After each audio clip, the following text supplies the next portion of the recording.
최근 5연승을 기록하고 있는 한국과 중국의 대표팀 전적. 오늘도 한국 대표팀은 스코어상으로 기분 좋은 낙승을 했습니다. 낙승을 분석하기에 앞서서 대한민국 축구 팬들은 대한민국 축구의 냉담을 하고 있는 것을 확인하는 경기가 오늘 경기의 가장 큰 관전평이라고 생각을 합니다.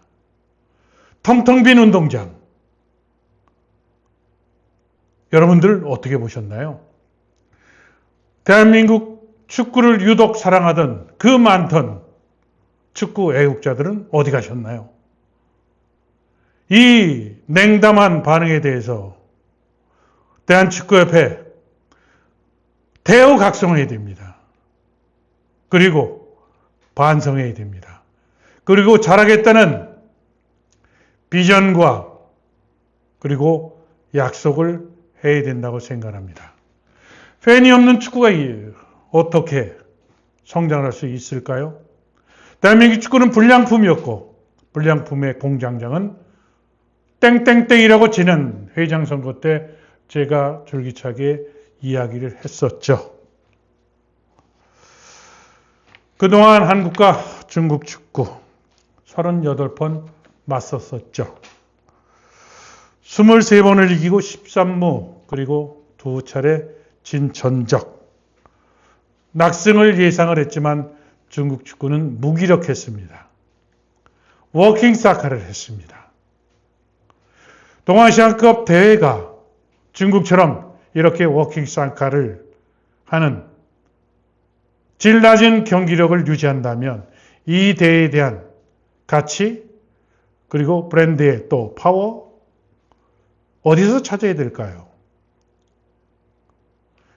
동아시안컵 개막전이었던 한국과 중국 경기 상업적으로 흥행적으로 대실패의 예고이기도 합니다. 자, 경기력 분석으로 가죠. 한국 대표팀 전반 초반에는 4-3-3 포메이션으로 나섰었죠.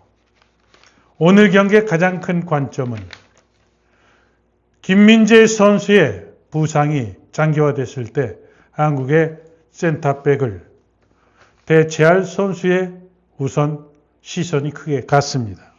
김지성과 박승욱 선수로 짜여진 투 센터백. 중국이 워낙 약했기 때문에 두 선수에 대한 수비력 평가는 유보하겠습니다.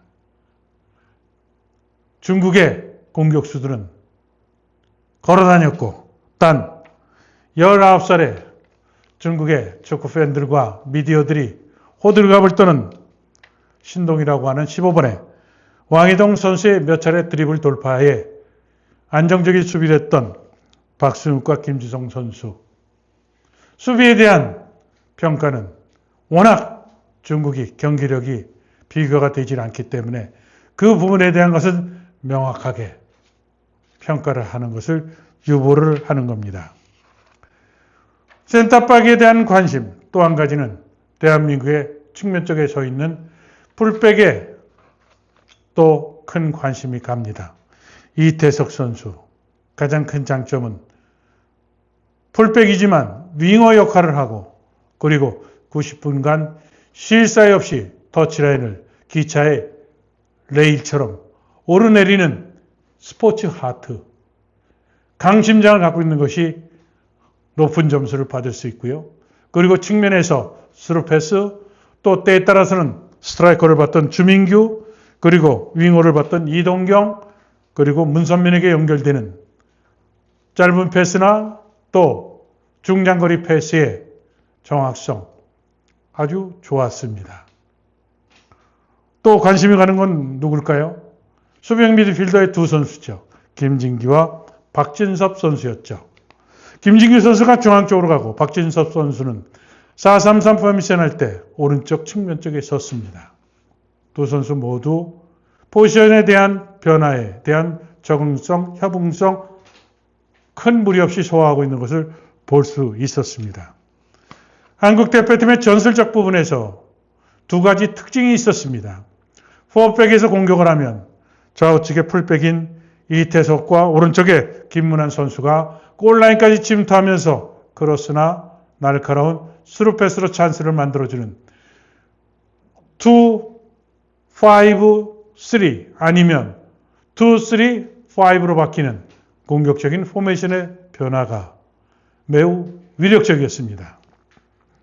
그리고 수세 때는 상대가 약한데도 불구하고 5백으로 전환되는 그런 또 포지션의 변화도 눈여겨볼 대목이었습니다. 5-4-1이었죠.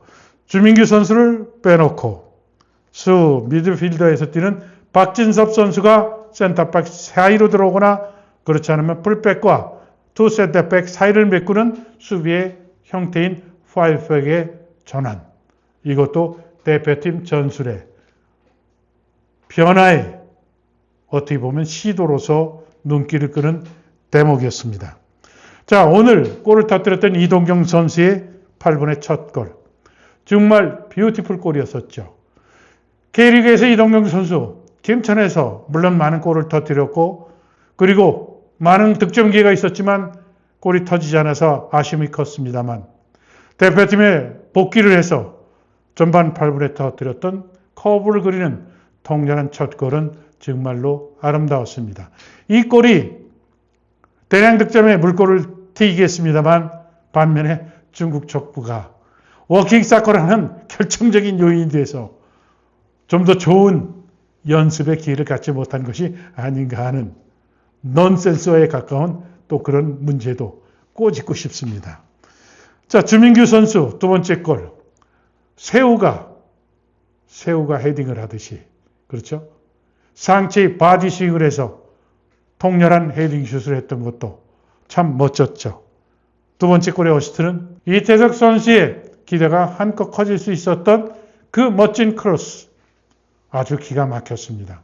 앞에 있는 마크맨 센터백이 주민규 선수가 뒤쪽으로 문전세도 하는데 정확하게 자로잰 듯하게 중국 수비가 머리로 걷어내지 못하게 하는 날카로운 크로스를 주민규 선수가 점핑을 해서 스파이크 헤딩했던 것.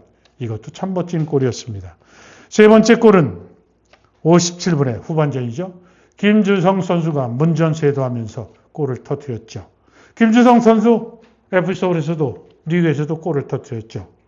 자, 이렇게 한국팀은 3골을 터뜨리면서 중국팀을 공략을 했습니다만 아쉬운 것은 후반전에 대량 교체 투입이 되면서 부분 전술이나 팀 전술이 완전히 실종이 되고 인디비dual 틱틱, 다시 얘기해서 개인 전술에 의존하는 게임을 하면서 경기의 흐름은 관중들 입장에서도 집중력이 현저히 떨어지는 흐름으로 간 점은 상당히 아쉬웠다는 생각이 듭니다. 차라리 중국이 워킹 사카를 하고 또 이번 대회에 처음 국가대표팀을 선발된 선수들이 상당히 많았잖아요. 김태현, 서명관, 이호재, 이승원, 변준수.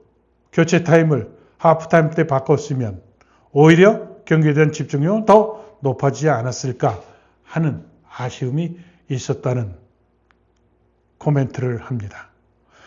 이번 대회는 제가 이 대회 예고할 때 말씀드렸듯이 한국과 일본의 파이널 게임이 큰 관심을 끌 겁니다. 3분이다, 2.5분이다. 뭐 일본 팀에 대해서 이렇게 얘기를 합니다. 그러면 한국은 1.5분? 2군? 뭐 이런 걸 떠나서 일본의 세밀한 축구 그리고 J리그의 질 높은 경기력과 한국의 지금 주전들은 빠지긴 했어도 과연 어떤 결과를 낳을지도 이번 대회에 가장 관심이 가는 대목입니다. 신문선의 꼴이에요. 신문선의 눈은 한일전 무작정 일본과 한국과 일본의 역사적인 아픔과 그리고 일본은 꼭 이겨야 된다는 그 시대적 사고를 떠나서 일본의 기술 축구의 발전에 한국 축구는 어떻게 대응하는 것이 한국 축구의 발전책인지에 대한 답을 신문선의 입중계를 통해서 팬들과 쌍방향 커뮤니케이션을 통해서 여러분들과 한국 축구의 숙제 그리고 미래에 대한 방향성에 대해서 논하는 그런 시간을 만들도록 하겠습니다. 신문선의 입중계는 데이터와 아카이브된 기록과 그리고 상대팀에 대한 전술, 한국 대표팀의 또 경기력에 기초가 되어 있는 체력, 전술, 심리적 요인 이런 것들을 복합적으로 해서 서로 커뮤니케이션하는 팬들과 코멘테이터인 저와 커뮤니케이션하는 중계로 여러분들과 이번 대회를 소화하도록 하겠습니다. 11일 날 홍콩과 경기 때 다시 만나도록 하겠습니다. 자, 여러분들 입중계 언제 합니까? 다음 경기는 그리고 세계클럽 선수권 대한 질문도 계속 하고 계신 분들이 생중계 중에 많으셨습니다. 여러분들 알림 설정해 주시면 우리가 번개팅 하듯이 경기에 대한 알림을 여러분들한테 띄우도록 하겠습니다. 신문선의 꼬리에요. 구독, 좋아요, 그리고 알림 설정 부탁드립니다. 꾹꾹꾹 눌러주시길 바랍니다. 여러분, 홍콩 경기 때 뵙도록 하겠습니다.